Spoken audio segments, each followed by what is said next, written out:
His disciples said to him, "When will the rest for the dead take place? And when will the new world come?"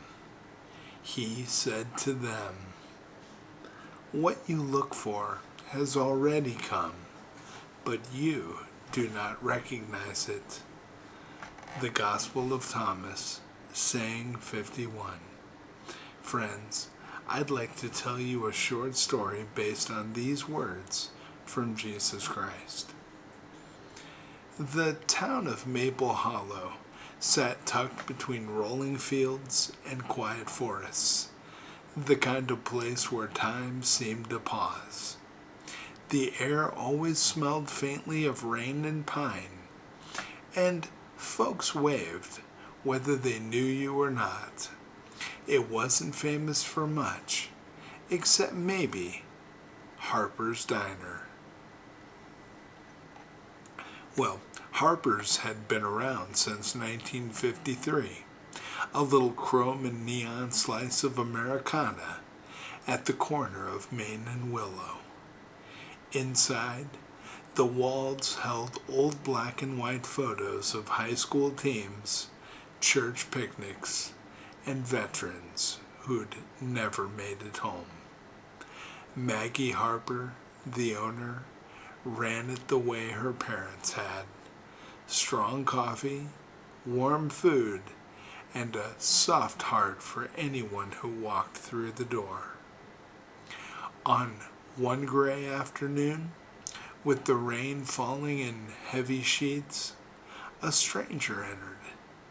His clothes were simple, worn at the seams, and his eyes carried a kind of calm that makes noise fade away. He set a small, well-used Bible on the counter and asked softly, "Just a glass of water, please." Maggie nodded. "You look cold. You want some coffee instead?" He smiled. "I'll take the water. The warmth's already here." Something in his voice felt old, not tired, just ancient, like the words themselves carried a kind of peace that couldn't be shaken. Outside, thunder cracked across the sky. The lights flickered. A few locals huddled in their booths, sipping coffee, talking about the weather and high school football. Then the door opened again. This time, a young couple and two small children, soaked and shivering. "Sorry," the father said, his voice strained. "Our car broke down out on Route 9. We've got nowhere to go till the tow truck comes." "You're not bothering anyone," Maggie said. "Sit down, honey. I'll get you something warm." The mother hesitated.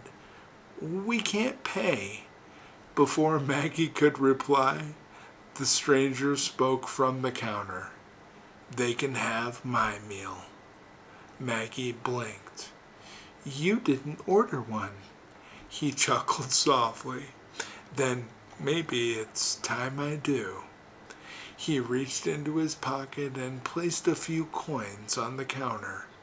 Pennies, nickels, nothing of worth, and looked her in the eye.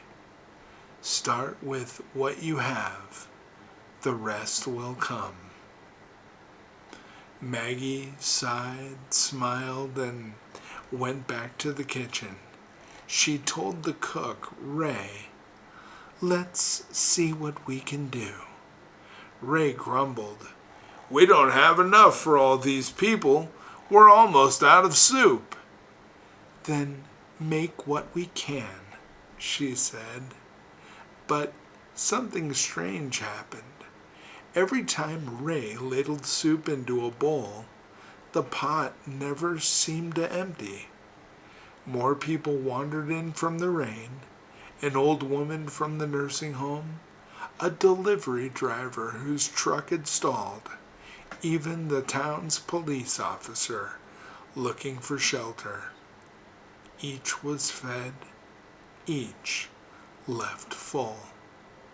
At some point, music began to play from the old jukebox, an old hymn, soft and sweet, though no one had put in a coin. For hours, laughter filled the diner. Strangers shared food and stories like they'd known each other forever.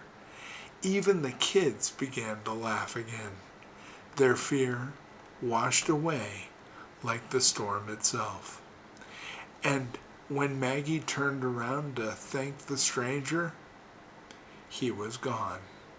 His glass of water still sat there, half full, and underneath it, on a napkin, was a single handwritten note. What you look for has already come, but you do not recognize it. When the sun rose over Maple Hollow, the storm was gone. The streets shimmered with puddles, and a peace hung over the town that nobody could quite explain. People talked about that night for weeks. Some said it was just luck. Others whispered that an angel had walked through Harper's diner. But those who were there, well, they knew. The old woman started visiting the diner every Sunday, bringing flowers for the tables. The police officer began checking on the town's homeless instead of writing them citations. The delivery driver, who'd eaten his first warm meal in days that night, began volunteering at the food pantry. And every evening, Maggie kept one bowl of soup waiting, just in case the stranger ever returned. And, my friends, Jesus' words echo softly through the heart of Maple Hollow.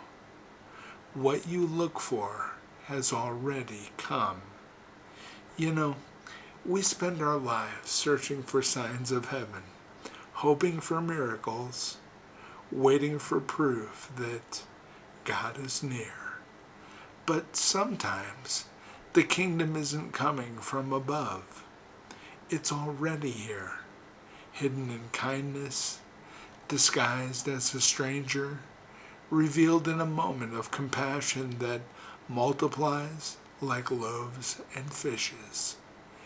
Heaven touches earth every time we love without condition. And in that love, we finally recognize Him.